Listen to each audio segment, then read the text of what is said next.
Hello everybody and welcome back to Odin's movie blog. I am the critic who is a cynic. Hope you're doing well, and today I wanted to post another video of my instant reaction and review for the movie Bumblebee. So Bumblebee actually is a prequel to the previous Transformers films because it picks up in the 1980s and tells the story of a girl who just turned 18 years old who gets a bug on her, not a bug, but the bug car on her 18th birthday, and it turns out that that is a Transformer named Bumblebee that we all recognize from the previous movies, and obviously for those people who've never seen the previous live-action movies, from the cartoon series.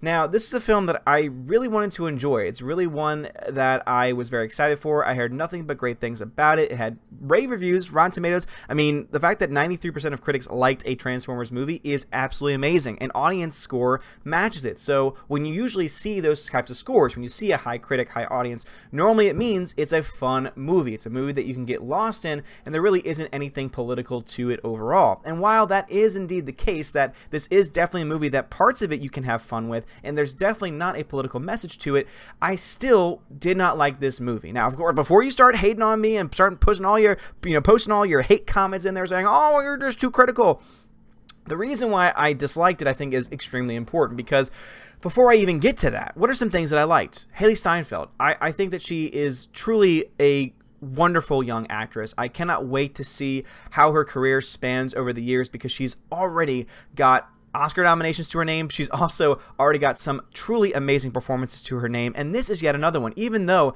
this would not be considered to be a serious movie, she gives a very serious performance. She cares about her character, obviously, and you can see that on screen, so kudos to her for being able to get this kind of performance out there. Also, the visual effects are fantastic. As you guys know, I'm very, very critical of visual effects. I'm very critical of CGI. Some of my least favorite movies are my least favorite because the CGI is absolute crap. But this film has extremely good CGI. Everything is used and has a purpose. Everything looks great. All the interactions between the CGI creatures and human persons is great. Some of the best scenes that exist on screen, and this is even just beyond VFX. Some of the best emotion shown on screen is anytime you see Charlie, played by Hailee Steinfeld, or the character of Bumblebee on screen. I mean, it really is some of the best stuff that you can see. It really is truly amazing to me that this performance was able to come about in this type of movie. With all of that being said, though, there are also some very severe problems, and the biggest issue that I have with this film, the absolute huge elephant in the room when it comes to this type of movie, is the script.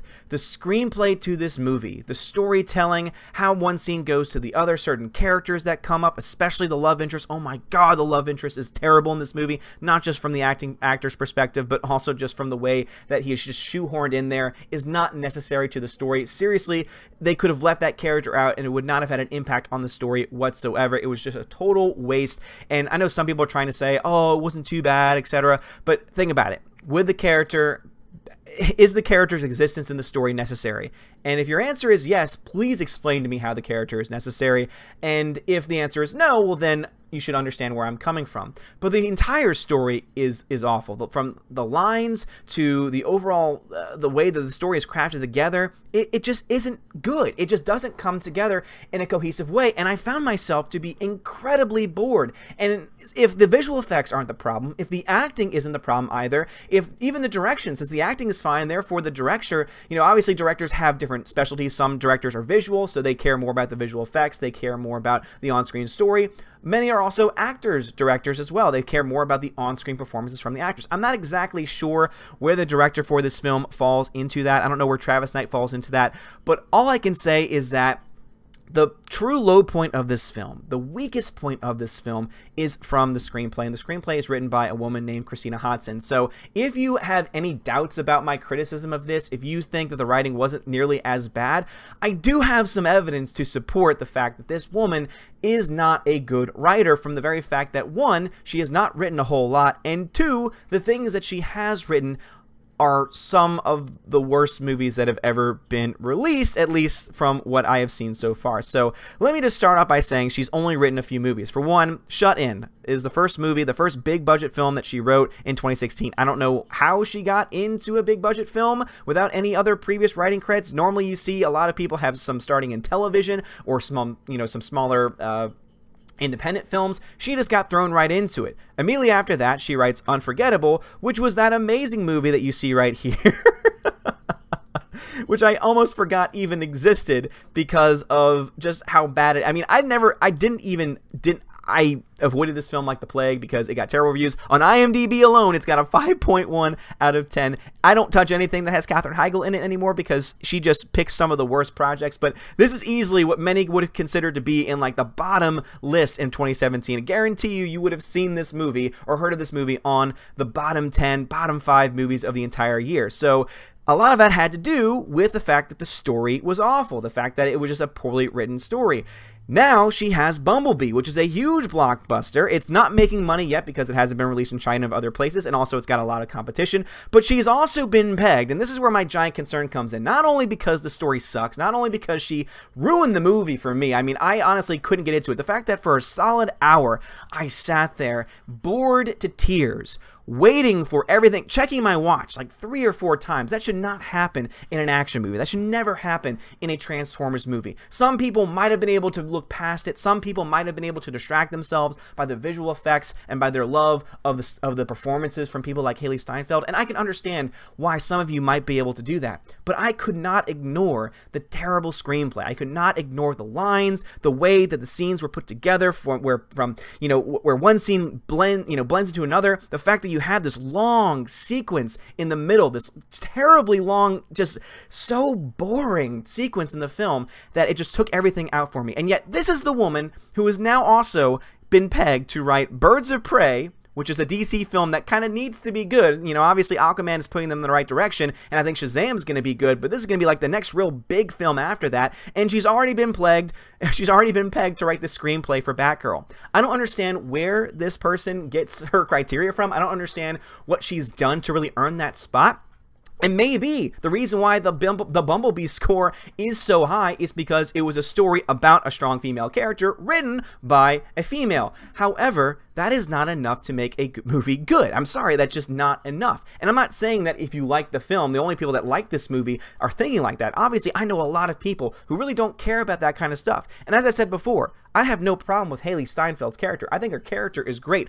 The problem is that she is poorly written, meaning that she is given really bad lines, meaning that the entire story that exists around her is just really bad. And I think the only positive parts of the story that come through are the ones that the director is able to take hold of and really put his own stamp on. I really do think that just based on the history, and again, this is the only evidence that I really have. I don't know exactly what line she wrote. I don't really know how much power she had in the overall end product of the film. But the fact that she has a terrible track record of films, and the fact that the worst part of this film, the part that made me be taken out of this film and hate this movie as much as I did, is the writing, kind of gives a little credence to my own thought on this. As I said, this movie has a lot to offer. Visual effects, acting, OG Transformers, all of these things are great. All of these things are awesome.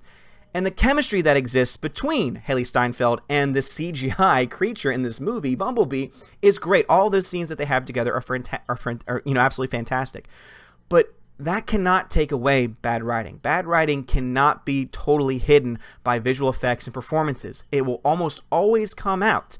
Go back to even Star Wars. People love the Star Wars movies, but no one would say that the dialogue in those movies was good. That's one of George Lucas's weakest points. This one isn't even just the dialogue. It's not that they're just one bad line after the other, even though there are a few really bad lines in there. It's the fact that this person can't even craft together a coherent story that keeps someone interested. It is a boring story from a boring person, and I say that only because of the track record that this writer has. I'm not trying to go after her. I'm not trying to say that she's a terrible person. I'm just trying to say that when one part of the movie, which is a huge part, because obviously you have direction, acting, writing is also up there with some of the top 3 most important things of any movie, when that is something that is so glaringly flawed and so glaringly bad, it has to be talked about. It cannot be ignored. And that's the reason why I give this film a C-.